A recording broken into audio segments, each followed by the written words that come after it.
Silas Manor, written by George Eliot. George Eliotங்கிறது pseudonym. Original name Mary Ann Evans. நாவலுக்குள்ளே போவோம். Silas manor தான் main character. இவர் viewer, religious person, and இவருக்கு ஒரு fiancée இருக்காங்க, சாரா. ஒரு நாள் சைலஸ் வந்து சர்ச்சில் நைட் டியூட்டிக்கு போயிருப்பார். அங்கே இருக்கிற உபதேசியார் வந்து ரொம்ப உடம்பு சரியில்லாமல் இருக்கிறதுனால அவரோட வேலைகள்லாம் பார்க்குறதுக்கு அவரும் அவரோட ஃப்ரெண்டும் மாற்றி மாற்றி போவாங்க. ஃப்ரெண்டோட நேம் வந்து வில்லியம் டேன். ஒரு நாள் வில்லியம் டேன் வந்து சைலஸ்டேருந்து ஒரு நைஃப் வாங்கியிருப்பார். அது கொடுத்துருக்க மாட்டார். சைலஸோட நேரம் வரும்போது சைலஸ் வந்து அன்றைக்கி வந்து பாதுகாத்துட்ருப்பார். அப்போ சர்ச்சில் இருக்கிற மணியை வில்லியம் டேன் வந்து திருடிட்டு அந்த இடத்துல சைலஸோட நைஃப் வந்து வச்சுட்டு போயிடுவார். இதனால் என்ன ஆயிரும்னா, அந்த நேரத்தில் வந்து அவருக்கு சைலஸ்க்கு கேட்டலிப்டிக் ஃபிட்ஸ் வந்திருக்கும், ஒரு வலிப்பு நோய். இதனால் அவரால் எதுவுமே செய்ய முடியாது. கொஞ்ச நேரத்துக்கு எதையும் பார்க்கவும் முடியாது. மறுநாள் வந்து சர்ச்சில் உள்ளவங்க சொல்கிறாங்க, சர்ச்சில் இருந்த மணி காணாமல் போயிட்டு அப்படின்னு. அப்போ டியூட்டியில் இருந்தது யாரும் சைலஸ் மேனர், அவர் தான் திருடி இருக்கணும் அப்படின்னு சொல்கிறாங்க. ஏன்னா அந்த காணிக்கை பெட்டி பக்கத்தில் அவரோட நைஃப் இருக்கும், சைலஸோட நைஃப். இதை யார் பண்ணியிருப்பானா, வில்லியம் டேன் வந்து எடுத்துகிட்டு அந்த இடத்துல சந்தேகம் வரக்கூடாது அப்படிங்கிறதுக்காக சைலஸோட கத்தியை வச்சுட்டு போயிடுவார். இதனால் சர்ச்சில் இருக்கிறவங்க சைலஸ் மேலே அந்த பழியை போட்டுருவாங்க. ஈவந்தோ சைலஸ் சொல்லியும், இல்லை நான் அதை வந்து வில்லியம்கிட்ட கொடுத்துருந்தேன் அப்படின்னு சொல்லியிருந்தாலும் எந்தவித விசாரணையும் இல்லாமல் சைலஸை வந்து குற்றவாளின்னு சொல்லிடுறாங்க. இதனால் அவரோட மரியாதையெல்லாம் போயிடுது. அதுவும் இல்லாமல் சாராங்கிற அவரோட ஃபியான்சியும் அவங்கள விட்டுட்டு போயிடுறாங்க. இப்படி கடவுள் மேலே நம்பிக்கை வச்சுருந்தோம், எதுவுமே நம்மளுக்கு சாதகமாக நடக்காமல், நம்ம தப்பு செய்யாமல் இருந்தோம், நம்ம மேலே குற்றம் சுமத்திட்டாங்க அப்படின்னு சொல்லிட்டு ஒரு வேதனையில் என்ன பண்ணிடுறாரு, லேண்டன் யார்ட்லேருந்து ஒரு தூரமான ஒரு தொலைதூர கிராமத்துக்கு போயிடுறாரு. அந்த இடத்தோட பேர் ராவெல்லோ. இந்த ராவெல்லோங்கிற இடத்துல 15 வருஷமாக நெசவு மட்டுமே பண்ணி அதில் வர்ற காசை சேர்த்து வச்சிட்ருக்காரு. அதுதான் அவருக்கு வந்து ஒரு பெரிய சந்தோஷத்தை கொடுக்குறதா அவரே நினச்சிட்ருக்காரு. இந்த 15 வருஷ கேப்பில் வந்து அவருக்கு வந்து டாலி வின்த்ராப் அப்படிங்கிற ஒரு ஃப்ரெண்டு கிடைக்காங்க. எப்படின்னா, ஒரு நாள் வந்து டாலி வின்த்ராப் ஒரு நோயால் கஷ்டப்படுவாங்க. அதை பார்த்த உடனே இவருக்கு என்ன தோணும்னா, அவங்க அம்மா பார்த்த மணிக்கே ஒரு ஃபீல் ஆகும். அவங்க அம்மா இறக்கும்போது அந்த நோய் இருந்திருக்கும் அவங்களுக்கு. ஸோ அவங்க சொல்லி கொடுத்துருப்பாங்க, இந்த மருந்து வந்து நீ எனக்கு செஞ்சு கொடுக்கணும் இந்த மாதிரி எனக்கு வரும்போது அப்படின்னு. சொன்ன உடனே இவங்க சொல்லியிருந்ததுனால அந்த மருந்து பற்றி அவருக்கு தெரிஞ்சதுனால என்ன பண்ணுவார், டாலி வின்த்ராப் அந்த சிம்டம்ஸால் கஷ்டப்படும்போது என்ன பண்ணுவாங்கன்னா, அந்த மருந்தை செஞ்சுட்டு வந்து வேகமாக கொண்டு போய் டாலி வின்த்ராப்க்கு கொடுப்பாங்க. வந்து அவங்க யாருன்னு தெரியாமல் இருந்தாலும். அதுலேருந்து டாலி வின்த்ராப் என்ன ஆயிடுவாங்கன்னா, சைலஸ்க்கு ஃப்ரெண்ட் ஆயிடுவாங்க. அவங்களுக்கு வந்து ஒரு பையன் இருக்கும் டாலி வின்த்ராப்புக்கு. தென் சைலஸ் வந்து தனியாக அவரோட காட்டேஜில் வந்து வாழ்ந்துட்டுருப்பார். இதுக்கிடையில் அந்த கிராமத்தில் வந்து ஸ்கொயர் ஒருத்தர் இருப்பார். அவருக்கு 2 பையங்க இருப்பாங்க, Godfrey Cass and Dunstan Cass. Godfrey வந்து ரொம்ப குட் மேன் பட் வீக்கானவர். டன்ஸ்டன் வந்து ரொம்ப மிஸ்சீவியஸ் ஒன். ஸோ காட்ஃப்ரே வந்து என்ன பண்ணுவார்னா, காட்ஃப்ரேக்கு ஒரு சீக்ரெட் இருக்கும். அது அடிக்கடி டன்ஸ்டன் சொல்லி அவர்கிட்ட பணம் வாங்கிட்டு இந்த மணி ஏதாட்டி ஒன்று வாங்கிட்டு போயிடுவான். ஸோ ஒரு நாள் வந்து என்ன பண்ணுவான்னா, அவர்கிட்ட வந்து குதிரையை வாங்கிட்டு போயிருப்பான், காட்ஃப்ரேயோட குதிரையை. என்ன ஆயிரும்னா, காட்ஃப்ரே வந்து ஒரு நாள் அவங்க அப்பாவோட காசு, அதாவது கிராமத்தில் உள்ள ஒரு காசை வந்து என்ன பண்ணியிருப்பாங்கன்னா அவர் கிட்ட சொல்லியிருப்பாங்க காட்ஃப்ரே என்ன பண்ணிடுவார், டன்ஸ்டன்ட்ட வந்து கொடுத்துருப்பாரு, இதை கெட்டிடு அப்படின்னு. ஆனால் டன்ஸ்டன் வந்து அதை வந்து செலவழிச்சிடுவான். ஆனால் அது சொல்ல மாட்டான். என்ன ஆயிருன்னா, ஒரு நாள் தெரிய வரும்போது காட்ஃப்ரேக்கு, நீ இப்படி இது பண்ணிட்டல அப்படின்னு சொல்லும்போது, இப்படி உனக்கு ஒரு சீக்ரெட் இருக்குல்ல, நான் அதை அப்பாட்ட சொல்லிடுவேன் அப்படின்னு சொல்லி மிரட்டுறான். ஸோ அப்போ என்ன பண்ணன்னு தெரியாமல் காட்ஃப்ரே என்ன பண்ணுறாரு, என் குதிரையை விற்றுட்டு வா, அந்த பணத்தை வச்சாட்டி அதை கெட்டிடுவான்னு சொல்லிட்டு குதிரையை கொடுத்து விட்றாரு டன்ஸ்டன்ட்ட. டன்ஸ்டன் போய்கிட்டு இருக்கும்போது, குதிரையில் போயிட்டு இருக்கும்போது இப்படி சைலஸோட வீட்டுக்கு பார்க்குறான். ஸோ அவரை பற்றி நிறைய வித்தியாசமான கேள்விப்படம் என்ன பண்ணுறான், சைலஸோட வீட்டுக்குள்ளே போகணும் அப்படின்னு நினைக்கிறான். ஏன்னா சைலஸை பற்றி கிராம மக்கள் என்ன சொல்லுவாங்கன்னா, அவர் வந்து ஒரு விசார்டு அப்படின்னு சொல்கிறாங்க. ஏன்னா இவர் நைட்டு என்ன பண்ணுவார்னா, தான் சேகரித்து வச்சிருக்கிற கோல்டு காயினை வந்து மேலே தூக்கி போட்டு பார்ப்பார். அதை வெளியே ஜன்னலேருந்து பார்க்கும்போது எப்படி இருக்குன்னா, கிட்டத்தட்ட ஒரு மந்திரவாதி வந்து ஸ்பெல் பண்ணுற மணிக்க வந்து அது பார்க்குற மாதிரி இருக்கும்.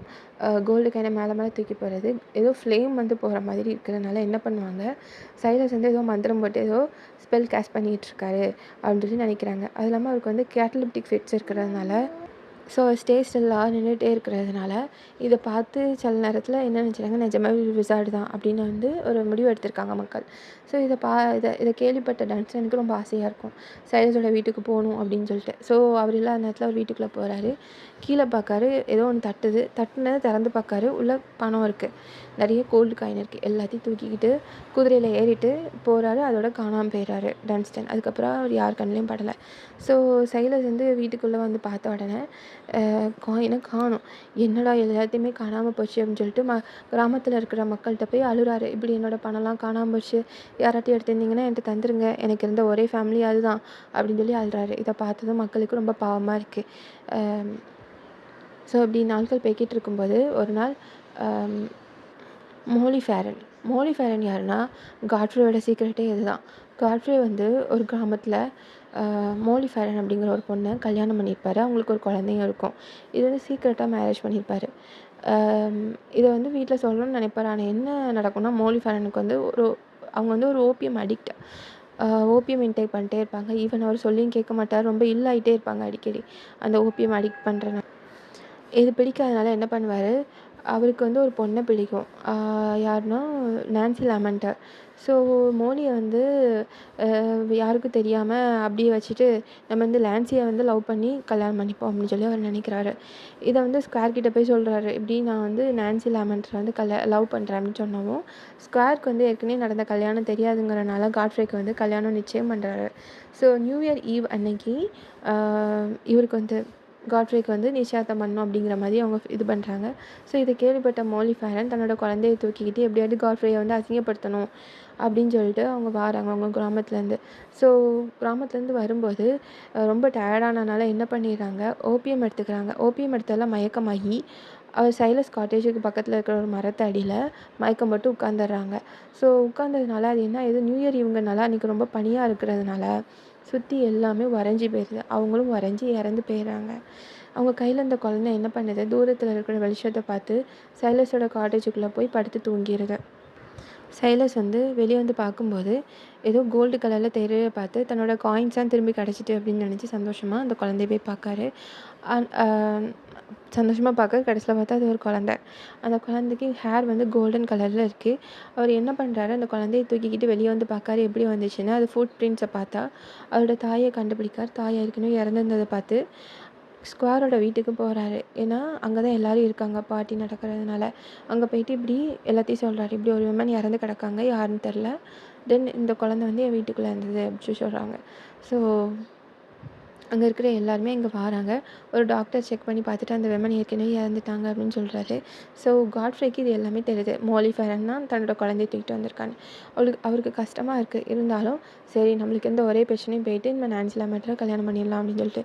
ஸோ குழந்தைய என்ன பண்ணுறேன்னு அவர் யோசிச்சுட்டு இருக்கிறப்போ சைலஸ் என்ன சொல்கிறாரு, இந்த குழந்தை யாருக்குள்ளேனே தெரியாதனால நானே இதை வளர்த்துக்கிறேன்.